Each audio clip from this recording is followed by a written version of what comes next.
મહોરમ નિમિત્તે બિલીમોરા અને ગણદેવીમાં તાજિયાના ભવ્ય જુલુસો શાંતિપૂર્ણ માહોલમાં યોજાયા.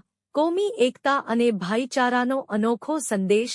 મહોરમના પવિત્ર અવસરે નવસારી જિલ્લાના બિલીમોરા અને ગણદેવી શહેર સહિત આસપાસના વિસ્તારોમાં તાજિયાના ભવ્ય જુલુસો ધાર્મિક શ્રદ્ધા, શાંતિ અને ભાઈચારાના વાતાવરણમાં યોજાયા હતા. વહેલી સવારથી જ વિવિધ મોહલ્લાઓ અને ઇમામવાડાઓમાંથી તાજિયાઓ પરંપરાગત રીતે બહાર નીકળ્યા હતા, જેમાં મોટી સંખ્યામાં અકીદતમંદો તેમજ સ્થાનિક નાગરિકોએ ઉત્સાહભેર ભાગ લીધો હતો.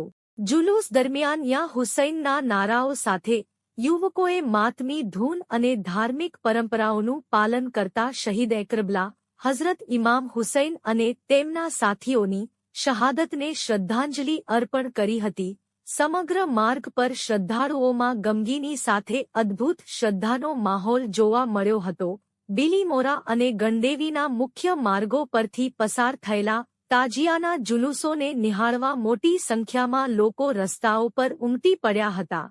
અનેક સ્થળોએ સામાજિક સંસ્થાઓ, વેપારીઓ અને સેવાભાવી યુવાનો દ્વારા ઠંડુ પાણી, શરબત, બિલ તથા અન્ય પીણાની નિઃશુલ્ક વ્યવસ્થા કરવામાં આવી હતી. આ સેવાકીય પ્રવૃત્તિઓએ માનવતા, સેવા અને કોમી સૌહાર્દનો સુંદર સંદેશ આપ્યો હતો. જુલુસ દરમિયાન કોઈ અનિચ્છનીય બનાવ ન બને અને કાયદો વ્યવસ્થા જળવાઈ રહે તે માટે નવસારી જિલ્લા પોલીસ દ્વારા ચુસ્ત પોલીસ બંદોબસ્ત ગોઠવવામાં આવ્યો હતો.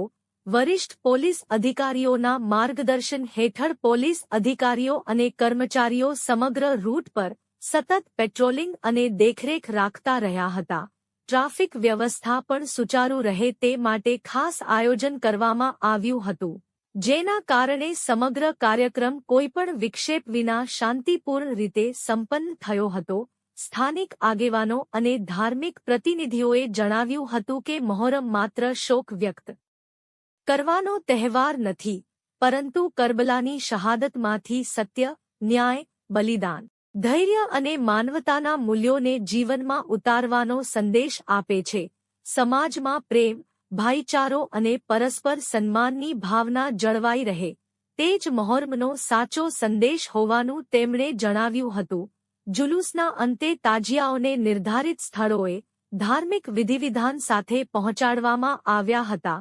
સમગ્ર કાર્યક્રમ દરમિયાન હિન્દુ મુસ્લિમ સહિત વિવિધ સમાજના લોકો એકબીજાને સહયોગ આપતા જોવા મળ્યા હતા, જેના કારણે બિલીમોરા અને ગણદેવીમાં કોમી એકતા, સૌહાર્દ અને સામાજિક સમરસતાનું પ્રેરણાદાયી દૃશ્ય સર્જાયું હતું. Bureau report, Salman Sheikh.